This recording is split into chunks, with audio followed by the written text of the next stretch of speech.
नमस्कार साथीहरु, एकचोटी फेरि स्वागत गर्दछु तपाईलाई टेक इन नेपाल च्यानलमा। साथीहरु, तपाईहरुको धेरै कमेन्ट अनि मनिर डाइरेक्ट मेसेज पनि आएको थियो कि मेरो टिकटक आइडी फ्रीज भइहालेको छ। म जति राम्रो भिडियो पनि बनाइलिए टिकटकमा न त भ्यूज आउँछ, न त लाइक आउँछ, न फलोवर बढ्छ। त्यसैले आज म तपाईहरुको लागि यही टपिकमा भिडियो बनाउन गइरहेको छु। यदि तपाईहरुको पनि आइडी फ्रीज छ, भिडियोमा भ्यूज आउँदैन, लाइक आउँदैन, न त फलोवर बढ्छ भने यो भिडियोलाई तपाईहरु बिना स्किप गरी अन्तिमसम्म हेर्नु होला। र लास्टमा म तपाईहरुलाई एउटा धेरै नै महत्त्वपूर्ण कुरा भनेछु, त्यो कुरालाई तपाईहरु मिस नगर्नु होला। ल साथीहरु, अब भिडियो सुरु गरौं। साथीहरु, सबभन्दा ठूलो मिस्टेक जसको कारणले तपाईहरुको आइडी फ्रीज हुन्छ, हेर्नुस्, अरूले बनाएको टिकटक भिडियोलाई डाउनलोड गरेर आफ्नो आइडीमा अपलोड गर्नु। बुझ्नु भएन? हेर्नुस्, जस्तै कसैले मतलब धेरै राम्रो टिकटक भिडियो बनाएर टिकटकमा अपलोड गर्यो अनि त्यसको भिडियोमा मिलियनमा भ्यूज आयो अनि तपाईहरुले के सोच्नुहुन्छ कि यसको भिडियोमा धेरै राम्रो मतलब भ्यूज आइरहेछ, धेरै लाइक आइरहेछ, म पनि फेरि त्यसलाई मतलब डाउनलोड गरेर आफ्नो आइडीमा अपलोड गरिदिन्छु भने त्यसबाट मलाई पनि केही लाइक अनि फलोवर्सहरु भेटाइहाल्छ। यो तपाईहरुको सबभन्दा ठूलो मिस्टेक छ।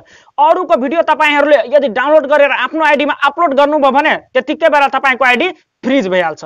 यही कारणले तपाईहरुको आइडी फ्रीज हुन्छ र यो थियो सबभन्दा ठूलो मिस्टेक। त्यसैले अरूको भिडियो कहिले पनि कति पनि राम्रो रहोस्, कति पनि लाइक रहोस्, त्यो डाउनलोड गरेर आफ्नो आइडीमा अपलोड गर्ने काम नगर्नुस्। अनि कति जनाले के गर्छ, TikTok video without watermark downloader एपबाट त्यो वाटरमार्क आउँदैन, त्यो डाउनलोड गरेपछि त्यो आइडी को नाम आइरहेको हुन्छ, त्यो हटाएर अनि भिडियोहरु अपलोड गरिरहेको हुन्छ। त्यस्तो मतलब कुनै पनि चलाकी गर्नुस् टिकटक निर, त्यो केही चल्दैन, त्यसको एल्गोरिथमले समातिहाल्छ। त्यसैले तपाईहरु यो अरूको मतलब त्यो भिडियोहरु डाउनलोड गरेर आफ्नो आइडीमा हाल्ने काम कहिले पनि नगर्नुस्। अनि त्यही कारणले के हुन्छ थाहा छ तपाईलाई, मतलब तपाईले आफ्नो भिडियो पछि गएर मतलब धेरै राम्रो भिडियो बनाएर यो आफ्नो आइडीमा अपलोड गर्नुहुन्छ र त्यो कारणले तपाईहरुको त्यो अर्को भिडियो पनि चल्दैन। त्यसैले तपाईहरु त्यो मतलब अरु जनाको भिडियो कहिले पनि डाउनलोड गरेर आफ्नो आइडीमा अपलोड गर्ने काम नगर्नुस्।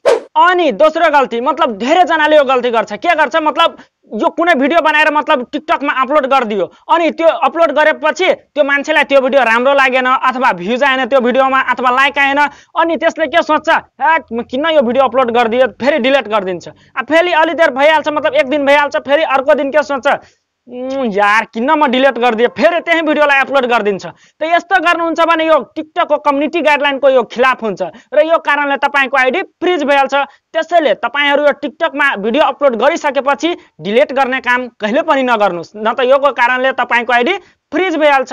अनि तेस्रो गल्ती, एक अर्कालाई फास्ट लाइक गर्नाले तपाईहरुको आइडी फ्रीज हुन्छ। हेर्नुस्, जस्तै तपाई कुनै आफ्नो फ्रेन्डलाई भन्नुभयो, दोस्त तिमी मेरो पुरै भिडियो मतलब लाइक गर्दे, म पनि तिम्रो पुरै भिडियो लाइक गरिदिन्छु, र तपाईले पनि 1.5 भिडियो मतलब अपलोड गर्नु भएछ, उसले पनि 1.5 भिडियो अपलोड गरेछ अनि दुईटै जना फास्ट सबैको भिडियो मतलब लाइक गरिदिनुहुन्छ। उसले पनि तपाईको सबै भिडियो फास्ट पुरै भिडियो लाइक गरिदिन्छ अनि एक अर्को मतलब भन्नुहुन्छ डन, मतलब लाइक गरिदियो, दुईटै जना त लाइक त गरिदिनु भयो, तर तपाईहरुको आइडी त्यो कारणले पनि फ्रीज हुन्छ। हेर्नुस्, तपाईहरु मतलब फास्ट लाइक गर्नुहुन्छ नि बिना भिडियोलाई हेरिकन, त त्यो कारणले तपाईको आइडी फ्रीज हुन्छ। त्यसैले मतलब भिडियोलाई लाइक गर्नुहुन्छ नि त भिडियोलाई हेर्नुस्, जस्तै 15 सेकेन्डको भिडियो छ त कम से कम 8-9 सेकेन्ड हेर्नुस्। यो हैन कि लाइक गरे फेरि भगाइदियो, फेरि लाइक गरे फेरि भगाइदियो। यस्तो गरेर यदि तपाई लाइक गर्नुहुन्छ कसैको भिडियोलाई भने तपाईको आइडी त्यो कारणले पनि फ्रीज हुन्छ।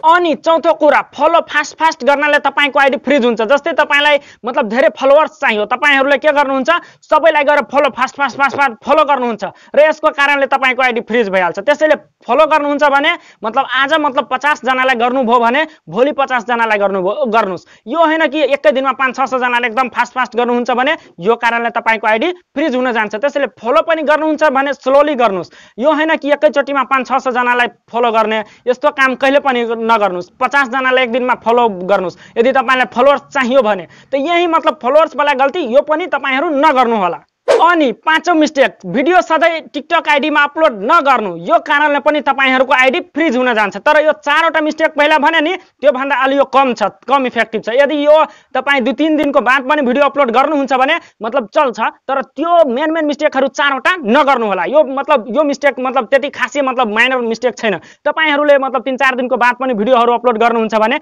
यो मतलब त्यति यो इफेक्ट पार्दैन। यो कारणले तपाईको आइडी फ्रीज हुँदैन। यदि तपाईको भिडियो राम्रो छ भने भिडियो फिक्सै चल्छ। त्यसैले तपाईहरु हुन सक्छ भने रेगुलर पोस्ट गर्नुस् अथवा 2-3 दिनको ग्यापमा पनि गर्नुहुन्छ भने भिडियो चल्छ यदि भिडियोमा तपाईको दम छ भने। अनि अब यो थियो तपाईहरुको 5 वटा मेन मिस्टेकहरु जसको कारणले तपाईको आईडी फ्रीज हुन जान्छ। अब कुरा गरौँ तपाईहरुको भिडियोमा भ्यूज किन आउँदैन त्यो कुरा म अब गर्न गइरहेको छु। सबभन्दा पहिलो मिस्टेक तपाईहरुले के गर्नुहुन्छ भिडियो अपलोड गर्दाखेरि तपाईहरुले ह्याशट्याग लगाउनु हुँदैन मतलब डाइरेक्ट अपलोड गरिदिनुहुन्छ। ह्याशट्याग पनि लगाउनुस् अनि ह्याशट्याग कसरी लगाउने हेर्नुस् यता।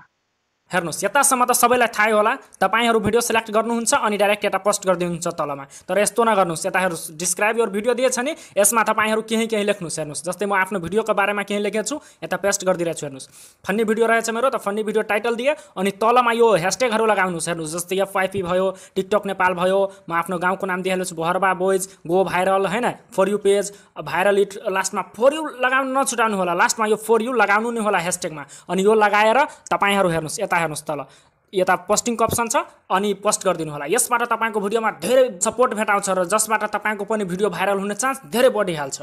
अनि साथीहरु भिडियो अपलोड गरिसकेपछि तपाईहरु आफ्नो प्रोफाइलमा जानु होला अनि त्यसपछि यता हेर्नुस् कर्नरमा यो 3 वटा लाइनको अप्सन हेर्न सक्नुहुनेछ। त्यो 3 वटा लाइनमा ट्याप गर्नु होला अनि त्यसपछि यता हेर्नुस् तल सेटिङ एन्ड प्राइभेसी को अप्सन रहेछ त्यो सेटिङ एन्ड प्राइभेसीमा ट्याप गर्नु होला अनि त्यसपछि स्क्रोल गरेर यता तल आउनु होला अनि फ्री अफ स्पेस को अप्सन तपाईहरुले हेर्न सक्नुहुनेछ। त्यो फ्री अफ स्पेसमा ट्याप गर्नु होला अनि यो जति चेट्सहरु भरेछ नि हेर्नुस् यता कति चेट्स भरेछ यो सबैलाई चेट्स अनि यो डाउनलोडको फोल्डर पुरैलाई क्लियर गर्नु होला अनि क्लियरमा ट्याप गरेर यसलाई पुरै सफा गर्नु होला। अनि यो म तपाईहरुलाई भिडियो अपलोड गरेपछि मात्र हैन यो एनी टाइम सफा राख्नु होला यसको कारणले पनि तपाईको आईडी फ्रीज हुन जान्छ।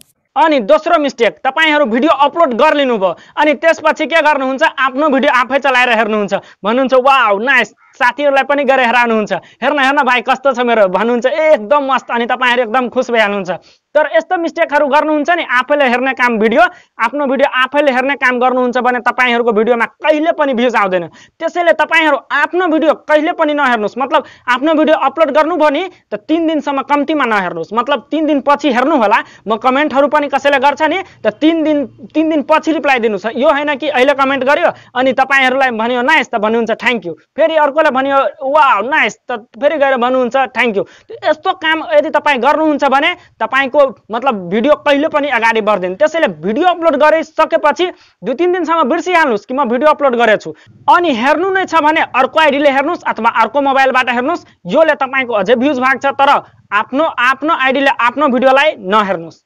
अनि यही दुईवटा कारण थियो कि तपाईको टिकटक भिडियोमा किन भ्यूज आउँदैन अनि म तपाईहरुलाई दुईवटा कुरा त बताइदिए कि टिकटक आईडी फ्रीज कसरी हुन्छ र तपाईको भिडियोमा भ्यूज किन आउँदैन। अनि अब म तेस्रो कुरा तपाईहरुलाई बताउन गइरहेछु कि आईडीलाई कसरी अब अनफ्रीज गर्ने। सबभन्दा पहिलो कुरा तपाईहरु टिकटकमा डेलीको 2-3 घण्टा तपाईहरुलाई जसरी पनि दिनु नै पर्छ त्यसपछि तपाईको आईडी मात्रै अनफ्रीज हुन्छ।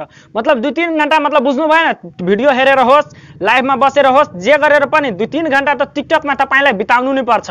यसको कारणले हेर्छ कि टिकटक वालाले एक्टिभ छ यो युजर त तपाईको भिडियोलाई प्रमोट गर्छ र यो अगाडि बढाउँछ।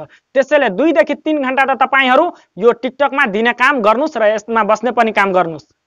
अनि साथीहरु दोस्रो कुरा यो कुरा तपाईलाई कसैले पनि भन्दैन त्यसैले यो कुरालाई ध्यान दिएर सुन्नु होला। हेर्नुस् तपाईहरु आफ्नो भिडियो अपलोड गर्नुहुन्छ नि त भिडियो अपलोड गर्ने टाइम टेबल हुन्छ। हेर्नुस् तपाईहरु भिडियो अपलोड गर्नुहुन्छ भने बिहानको 8 देखि लिएर 10 बजेको बिचमा अपलोड गर्दिनुस् अनि बेलुका मतलब साँझको तपाईहरु 4 देखि लिएर 7 बजेको बिचमा भिडियो अपलोड गर्नु होला। यसबाट के हुन्छ मतलब तपाईको भिडियो भाइरल हुने चान्स धेरै बढिरहन्छ किनभने यो टाइममा नि यो दुईवटा टाइममा मान्छेहरु टिकटकमा धेरै एक्टिभ रहन्छ। अब तपाईहरुको दिमागमा यो पनि आएको होला कि 10 देखि 3 को बिचमा किन नगर्ने अपलोड त हेर्नुस् मतलब टिकटक स्टारहरुलाई हेर्नु भइरहेको होला कि त्यो जहिले मन लाग्छ तहिले अपलोड गर्दिन्छ। उनीहरुले किन गर्छ थाहा छ तपाईलाई उनीहरुको फलोवर्सले उनीहरुलाई सर्च गरेर हेर्छ कि भिडियो अहिलेसम्म यो अपलोड गरेर छ कि छैन तर तपाईहरु अहिले भाइरल हुनु भएको छैन त तपाईलाई को सर्च गरेर हेर्छ र त्यो बीचको टाइममा बढी मान्छे एक्टिभ रहदैन। त्यसैले तपाईहरु आफ्नो यो भिडियो छ नि जुन यो दुईवटा टाइममा अपलोड गर्नु होला। अनि अब तेस्रो कुरा गरौँ अनि तेस्रो कुरामा तपाईहरुलाई म यो आफ्नो एक्सपिरियन्सको आधारमा म तपाईहरुलाई बताइरहेछु। हेर्नुस् यो तपाईहरु भिडियो त अब अपलोड गरिदिनु भयो भिडियो अपलोड गर्ने बित्तिकै मतलब जति सम्भव हुन सक्छ भने तपाईहरु लाइभमा जाने कोसिस गर्नुस् अनि लाइभमा तपाईहरु जानुहुन्छ भने तपाईहरुलाई दुईवटा फाइदा भेटाउँछ। हेर्नुस् लाइभमा मतलब लाइभमा जाँदा नि तपाईहरुको भिडियोमा बुस्ट भेटाउँछ र आफै अगाडि बढ्छ स्मुथली अगाडि बढिरहेको हुन्छ र लाइभमा गएपछि अनि तपाईहरुले त्यो साथीहरु लाइभमा तपाईलाई हेर्न आउँछ त्यसलाई भन्नुहुन्छ साथीहरु मतलब सब जना गएर मेरो फर्स्ट भिडियो वाच गर्नुस् अनि उनीहरूले गएर तपाईको भिडियो हेर्छ। यदि एकजनाले पनि तपाईको भिडियो हेर्छ भने टिकटक वालाले 10 जनानिर सेन्ड गर्छ। यदि तपाईको लाइभबाट 5 जना पनि सेन्ड मतलब 5 जना पनि आएर तपाईको फर्स्ट भिडियो हेर्दियो भने 50 जनानिर त्यतिकै जान्छ। अनि 50 जनाबाट यो 20 जनाले पनि फुल वाच गर्छ भने त्यो 500 1000 हुँदै तपाईको भिडियो कति भागिहाल्छ बाते छाड्दिनुस्। त्यसैले तपाईहरु यो मतलब लाइभमा जाने काम गर्नुस् भिडियो अपलोड गरिसकेपछि। अनि अब म तपाईहरुलाई एउटा कुरा म सुरुमा नै भने थिए कि लास्टमा एउटा म तपाईहरुलाई एउटा ट्रिक मतलब एउटा कुरा भन्ने छु। त्यो कुरा के छ सुन्नुस्। जति कुरा त म तपाईहरुलाई बताए कि आईडी किन फ्रीज हुन्छ, आईडीमा मतलब भिडियोमा भ्यूज किन आउँदैन, आईडीलाई कसरी अनफ्रीज गर्ने। तर यो सबैमा सबभन्दा इम्पोर्टेन्ट के छ थाहा छ तपाईको कन्टेन्ट। तपाईको कन्टेन्टमा दम छैन नि त तपाई जे पनि गरिहाल्नुस् तपाईको भिडियोमा भ्यूज आउँदैन। त्यसैले तपाईहरु कन्टेन्ट राम्रो बनाउनुहुन्छ भने 1 लाख 2 लाख भ्यूज 50,000 10,000 जति हुन सक्छ भ्यूज जान्छ। मतलब बुझ्नु भएन। जस्तै हेर्नुस् तपाई शायरी नै मार्नुहुन्छ भने शायरी एकदम आफ्नो आवाजमा राम्रो मिलाएर एडिटिङ गर्न आउँदैन भने मेरो यो आईडीबाट मतलब च्यानलबाट सिकिहाल्नुस्। शायरी मार्नुहुन्छ भने एकदम राम्रो मतलब शायरी मार्नुस्। यो डान्स गर्नुहुन्छ नि त त्यतिकै यस्तो गरेर हैन, यो लिपसिङ गरेर हैन, डान्स गर्नुहुन्छ भने गएर सिकिहाल्नुस्। त्यसपछि डान्स गरेर टिकटकमा अपलोड गर्नु होला र जसबाट तपाईको पनि भिडियो भाइरल हुन्छ। र यही गल्तीहरुको कारणले तपाईहरुको भिडियो मतलब भाइरल भइरहेको हुँदैन। अनि तपाईहरु कमेडी नै गर्नुहुन्छ भने यस्तो कमेडी गर्नुस् कि मान्छेलाई हाँसो लागोस्। फन्नी मतलब फन्नी कमेडी हुनुपर्छ। त्यतिकै हैन जे मन लाग्यो त्यही कमेडी बनाइदिन त त्यो अगाडि बढ्दैन। त तपाईहरु पछिबाट मलाई नभन्नु होला कि यो यसको भिडियो हेरिहाले अनि मेरो अहिलेसम्म भ्यूज गइरहेको छैन। तर सबभन्दा मेन के छ थाहा छ नि तपाईलाई कन्टेन्ट। कन्टेन्टमा दम हुनुपर्छ। र तपाईहरुले मेरो यो आईडी च्यानलबाट पनि एडिटिङ गर्न सिक्नुहुनेछ। म यो आईडीमा तपाईहरुलाई एडिटिङ गर्न पनि सिकाउँछु र मेरो भिडियो नै हेर्नुस्। त्यो टिकटकमा मतलब धेरै भ्यूज आइरहेको हुन्छ। किन आइरहेको हुन्छ किनभने त्योमा इन्ट्रेस्टिङ रहन्छ। इन्ट्रेस्टिङ मतलब चीज रहन्छ त्यो मेरो भिडियोमा। मतलब अब के हुनुवाला छ मतलब यस्तो म भिडियो बनाउँछु नि सस्पेन्स क्रिएट गरिदिन्छु कि अब के हुनुवाला छ मान्छेहरुलाई रुक्नु नै पर्छ। र यही तपाईहरुलाई पनि गर्नुपर्छ। मान्छेहरुलाई रुकाउने मतलब भिडियो बनाउनुस्। र जसबाट के हुन्छ तपाईको मतलब त्यो भिडियोमा मान्छेहरु 15 सेकेन्डको भिडियो छ भने 8-9 सेकेन्ड पनि हेरिहाल्छ भने तपाईको भिडियोमा वाच टाइम बढ्छ। अनि वाच टाइम बढ्यो भने भिडियो आफै अगाडि बढ्छ। र यही ट्रिक छ र यही मेन कुरा छ तपाईको भिडियो भाइरल हुनुमा। त्यसैले तपाईहरु आफ्नो कन्टेन्टमा फोकस गर्नुस् भिडियो आफै भाइरल हुन्छ। धेरै साथीहरुलाई के हेर्छु फोटो वाला भिडियो बनाएर अपलोड गरिरहेको हुन्छ टिकटकमा। त फोटो वाला भिडियो कसले हेर्न मन पराउँछ तपाई नै भन्नुस्। सुरुमा तपाई भाइरल हुनु भए छैन अनि त्यो फोटो वाला भिडियो बनाएर टिकटकमा अपलोड गर्नुहुन्छ भने कसले हेर्छ तपाई नै भन्नुस्। अनि साथीहरु तपाईहरु मध्ये धेरै जनाको कमेन्ट आइरहेको थियो कि मेरो लाइभ ब्यान्ड भइहालेको छ। यदि तपाईहरुको पनि लाइभ ब्यान्ड छ भने माथिमा हेर्नुस् एउटा लिंक शो भइरहेछ। त्यो भिडियो गएर हेरिहाल्नुस् तपाईहरुको लाइभ खुलिहाल्छ। ल साथीहरु आजको यो भिडियो तपाईहरुलाई कस्तो लाग्यो कमेन्ट गरेर भन्नु होला। भिडियो अलि पनि राम्रो लाग्यो भने भिडियोलाई लाइक अनि च्यानलमा नयाँ हुनुहुन्छ भने च्यानललाई पनि सब्स्क्राइब गरिदिनु होला। यसबाट तपाईलाई म न्यू भिडियोहरु अपलोड गर्छु नि त तपाईनिर सबभन्दा पहिला नोटिफिकेसन जान्छ। त्यसैले च्यानललाई पनि सब्स्क्राइब गरिदिनु होला। धन्यवाद। जय नेपाल।